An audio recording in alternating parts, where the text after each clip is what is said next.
Good morning, students. Last class we have seen the attributes of living organisms, isn't it? What are the attributes of living organisms? Growth, nutrition, movement, metabolism, reproduction, respiration, irritability and excretion, isn't it? So these are the attributes of living organism. Among these, we have seen up to irritability. What is meant by irritability? Response to stimuli in plants are called irritability. That means response அப்படின்றது என்ன, we have to giving stimulus of anything, we are responding, that is the response to stimulus. For example, bending of plant towards sunlight, the closure of leaves in touch me not plant to touch are some examples of response to stimulus. So this type of response is called irritability. Okay, up to this we have seen last class.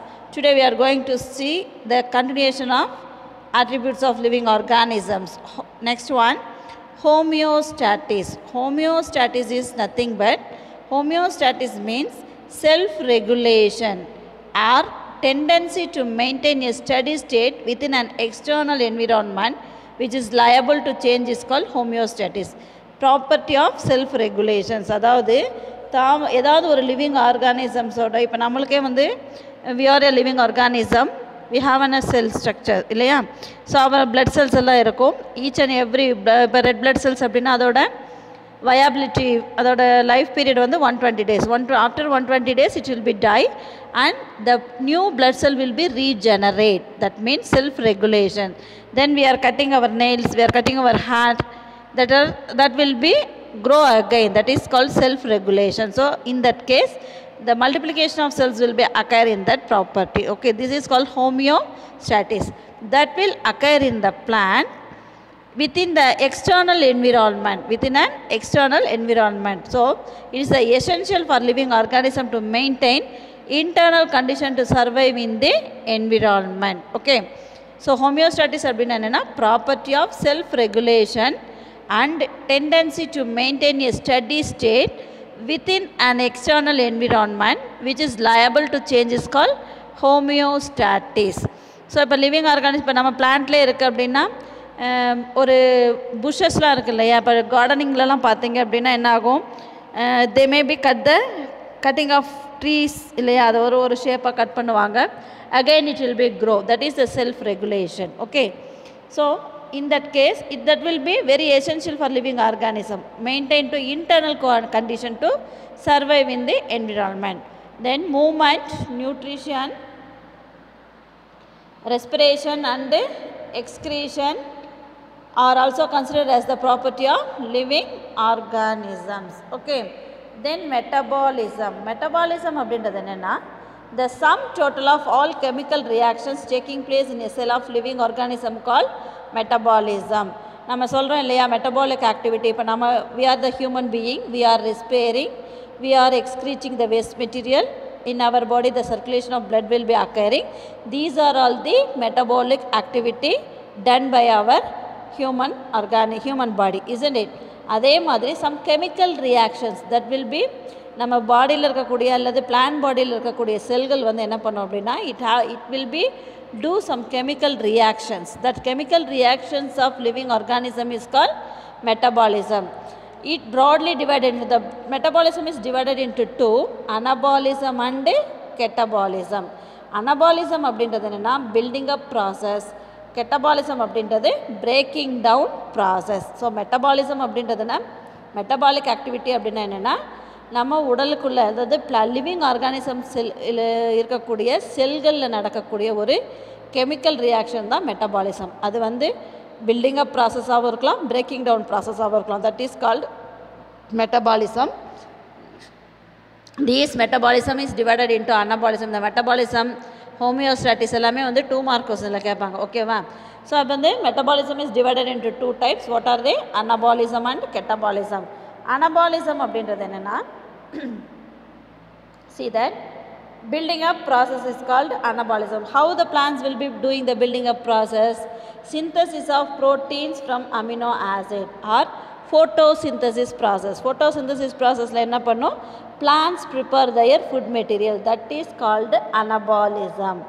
Then catabolism அப்படின்னா என்னன்னா plant prepare பண்ணக்கூடிய food material 10th நம்ம பார்த்தோம் இல்லையா respiration அதாவது oxidative respiration anaerobic respiration aerobic respiration லாம் பார்த்தோம் இல்லையா aerobic respirationல வந்து plants என்னென்ன 4 steps நடக்கும் what are they glycolysis oxidation and decarboxylation of pyruvic acid Krebs cycle then electron transport chain so அந்த photosynthesis மூலம் தயாரித்த சுக்ரோஸ் ஆனது converted into energy by this cycle by the process of respiration so அது வந்து என்னதுன்னா breaking down process the build up food material is break up into energy that is called catabolism have you understood anabolism அப்படினா என்ன building up process catabolism அப்படின்றது breaking down process so anabolismல வந்து smaller molecules combine together to form larger molecule ஒரு சிறு சிறு மூலக்கூறுகள்லாம் இணைந்து ஒரு பெரிய மூலக்கூறுகளாக மாறக்கூடியது anabolism large molecules break into smaller unit catabolism இங்க வந்து chemical energy is formed and stored that means chemical energy அப்படின்றது என்னன்னா light energy is converted into chemical energy by the process of photosynthesis okay photosynthesis அப்படினா என்ன light energy is converted into chemical energy by the process of photosynthesis so chemical energy is formed and stored so by the product of photosynthesis sucrose will be stored இல்லையா sucrose or carbohydrate will be stored here so இங்க வந்து the stored chemical energy is released and used so breakdown of carbohydrate வந்து எனர்ஜியா மாறுறது தான் வந்து என்னது catabolism next வந்து example of anabolism is synthesis of proteins from amino acid amino அமிலங்களிலிருந்து புரோட்டீன் உருவாகக்கூடிய நிகழ்ச்சி வந்து anabolism breaking down of glucose to carbon dioxide and water அதாவது ரெஸ்பிரேஷன் மூலமா என்ன ஆகும் தாவரங்கள் தயாரித்து வைத்திருக்கக்கூடிய குளுக்கோஸ் ஆனது கார்பன் டை ஆக்சைடாவும் வாட்டராவும் பிரேக் டவுன் ஆகக்கூடிய நிகழ்ச்சி தான் வந்து catabolism okay so this is a very important question difference between anabolism and catabolism as well as they may be asked in the define anabolism நாலும் இது ஃபுல்லா எழுதணும் okay have you understood so movement nutrition respiration and excretion are also considered as the property of living organism இத தவிர என்னென்ன living organisms இருக்கு movement அப்படினா என்னது the plants cannot be moved from place to place but the parts of the plants can move from place to place that means already நான் சொன்னேன் இல்லையா root grows towards the water stem grows towards the sunlight these are the one type of movement which is occurring in the plant then nutrition respiration and excretion also is the property of living things then the levels of organization அப்படினு பார்க்கும் பொழுது it will be begins with the atoms and end in the biosphere so levels of organization அப்படினா என்ன which is the basic molecule of living organism atom இல்லையா அதுல ஆட்டம்ல ஆரம்பிச்சு biosphere வரைக்கும் இருக்கக்கூடியது தான் வந்து என்னது levels of organization and integration of living organisms see here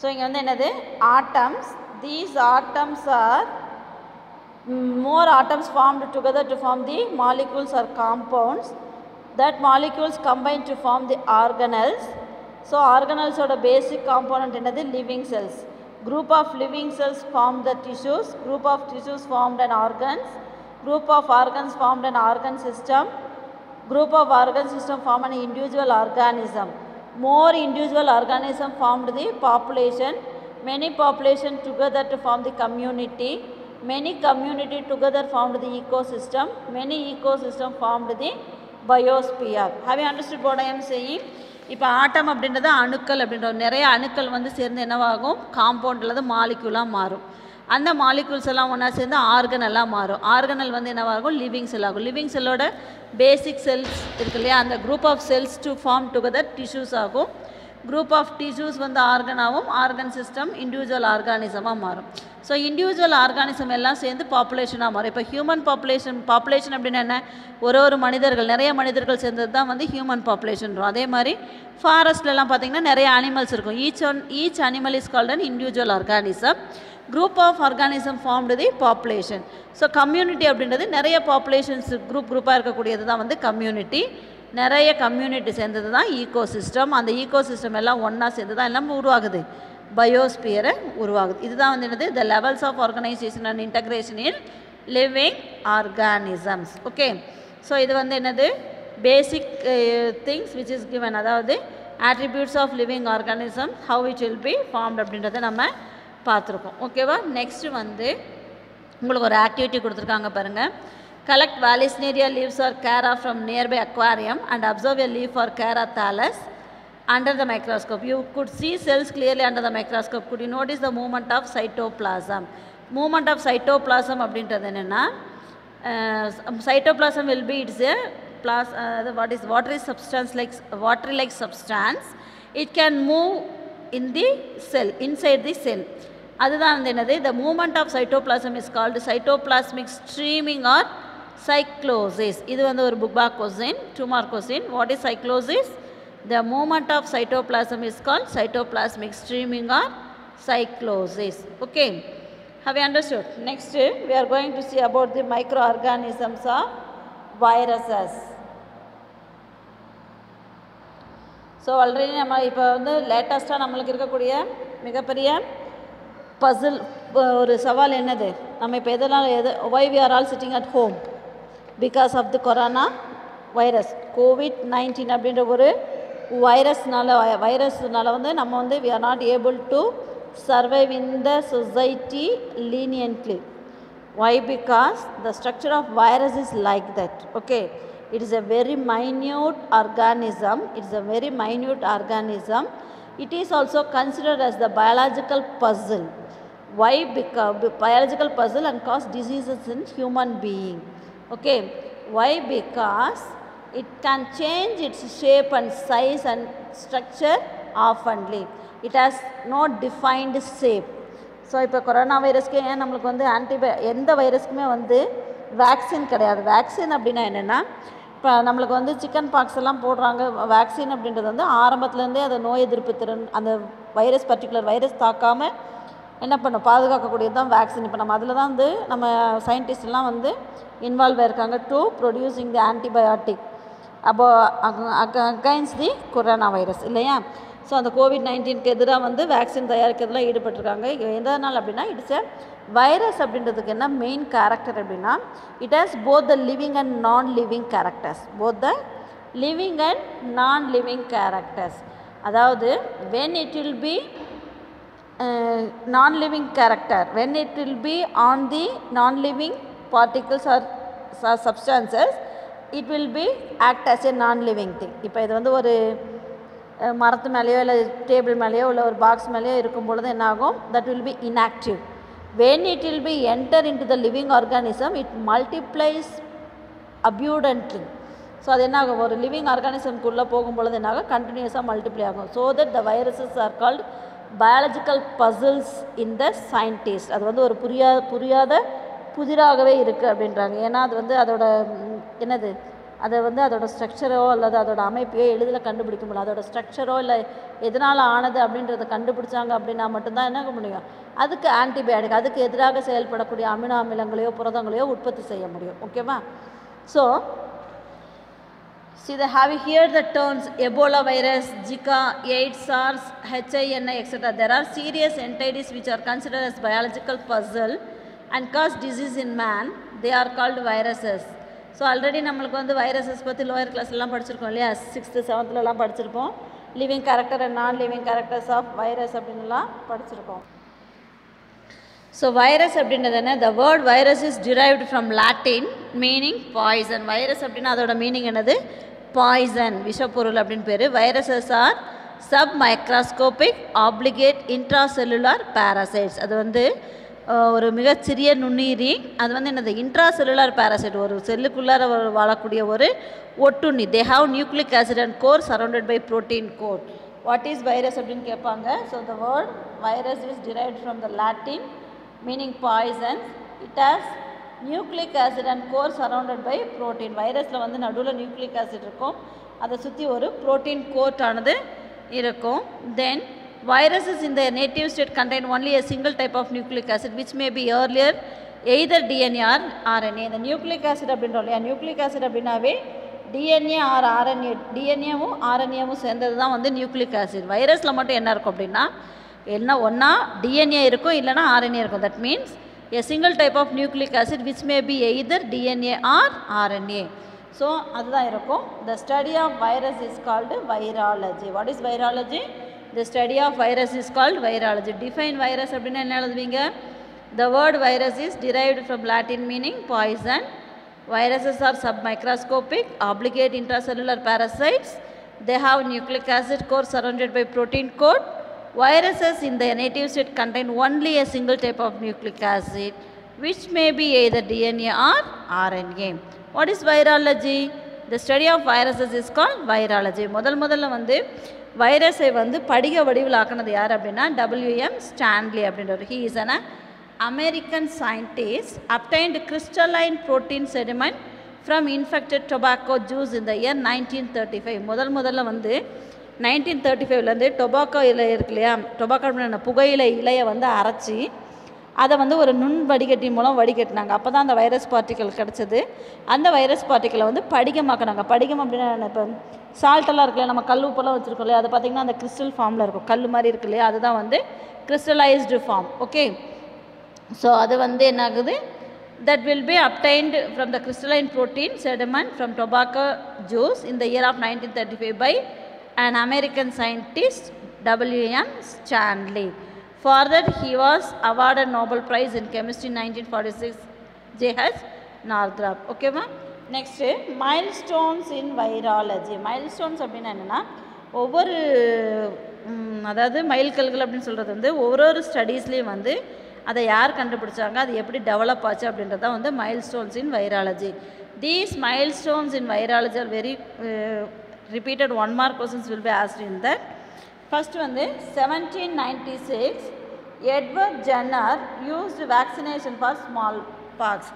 Edward Jenner அப்படின்றவர் முதல்ல அம்மை இருக்கு இல்லையா, ஸ்மால் பாக்ஸ் அப்படின்னா அம்மை நோய்க்கு எதிராக வந்து வேக்சினேஷன் வந்து வேக்சின் அப்படின்றது என்ன, நோய் அந்த நோய் வராமல் இருக்குது. இப்போ போலியோ வேக்சின் போடுறோம் இல்லையா, ஸோ அந்த மாதிரி எட்வின் ஜென்னர் அப்படின்றவர் ஸ்மால் பாக்ஸுக்கு முதல்ல வேக்சினேஷன் கண்டுபிடிச்சார். தென் 1886 Adolf Meyer demonstrated the infectious nature of tobacco mosaic virus using sap of mosaic leaves. So இந்த டொபாக்கோ மொசைக் வைரஸ் அப்படின்றது என்னென்னா TMV. இந்த TMV அப்படின்றது it is a rod shape virus. இந்த ராட் ஷேப் அது வந்து என்னது, ஒரு ராட் ஷேப் வைரஸ் இருக்கும். அது வந்து டொபாக்கோ இன்ஃபெக்டட் லீஃபில் இருந்து அந்த லீஃபை வந்து அதோட இலை சாறிலிருந்து என்ன பண்ணாங்க, டொபாக்கோ மொசைக் வைரஸ் அப்படின்ற ஒரு வைரஸ் இருக்கிறத டெமான்ஸ்ட்ரேட் பண்ணார். தென் 1892 Dmitry Ivanovsky proved that viruses are smaller than bacteria. So இதுக்கு முன்னாடி வைரஸ் கண்டுபிடிக்கிறதுக்கு முன்னாடி பாக்டீரியா தான் வந்து இருக்கிறதுலே மிகச்சிறிய உயிரினம் அப்படின்னு சொல்லி நினச்சிட்டு இருந்தாங்க. ஆனால் டிமிட்ரி ஐவனோஸ்கி அப்படின்றது தான் முதல்ல வைரஸை கண்டுபிடிச்சார். வைரஸ் அப்படின்றது சொன்னது யார், டிமிட்ரி ஐவனோஸ்கி. அவர் தான் இதை ப்ரூவ் பண்ணார், வைரஸ் வந்து பாக்டீரியாவோட ஒரு மிகச்சிறிய நுண்ணுயிரி அப்படின்றத கண்டுபிடிச்சார். தென் in 1898 M.W. Beijering, நல்லா கவனிச்சுக்கோ அந்த ப்ரொனவுன்சியேஷன்லாம். If you are not pronouncing properly you may not write correct spelling. Okay, Beijering define the infectious agent in tobacco leaves as Contagium vivum fluidum. So அந்த புகையிலையை தாக்கக்கூடிய அந்த புகையிலை இலைகளை தாக்கக்கூடிய அந்த இன்ஃபெக்ஷியஸ் பார்ட்டிக்கல் வந்து கான்டேஜியம் வைவம் ஃப்ளூயிட் அப்படின்றத வந்து முதல்ல டிஃபைன் பண்ணது M.W. Beijering. Okay, in 1915 F.W. Twarty identified viral infection in bacteria. So பாக்டீரியாவையும் வந்து என்ன பண்ணும், வைரஸ்கள் தாக்கக்கூடும். அதுதான் வந்து பாக்டீரியோ பேஜ் அப்படின்னு சொல்லுவோம். அந்த பாக்டீரியா பேஜை வந்து முதல்ல ஐடென்டிஃபை பண்ணது, அதாவது பாக்டீரியாவே ஒரு மைக்ரோ ஆர்கானிசம், அதை வந்து வைரஸ் தாக்குது அப்படின்றத முதல்ல ஐடென்டிஃபை பண்ணது யார், F.W. Twarty. Then 1917 D. Herrile coined the term bacteriopage. bacteriopage அப்படின்ற வார்த்தையை முதல்ல சொன்னது யார், D. Herrile. Then 1984 Luc Montagnier and Robert Gallo discovered HIV, human immunodeficiency virus. இந்த HIV வைரஸ் வந்து இப்போ வந்து ஒரு 10 years பேக் வந்து ரொம்ப அதிக அளவில் இருந்தது. எப்படி இப்போ கொரோனா வைரஸ் இருக்கும் அந்த மாதிரி corona virus is a contagious disease, but HIV is not a contagious diseases. Okay, அது தொட்டாலாம் வரக்கூடியதல்ல. பட் ஹியூமன் இம்யூனோடிஃபிஷியன்சி வைரஸ் அப்படின்றத வந்து முதல்ல டிஸ்கவர் பண்ணது யார், Montagnier and Robert Gallo. Okay, Have you understood? Next is size and shape of the virus.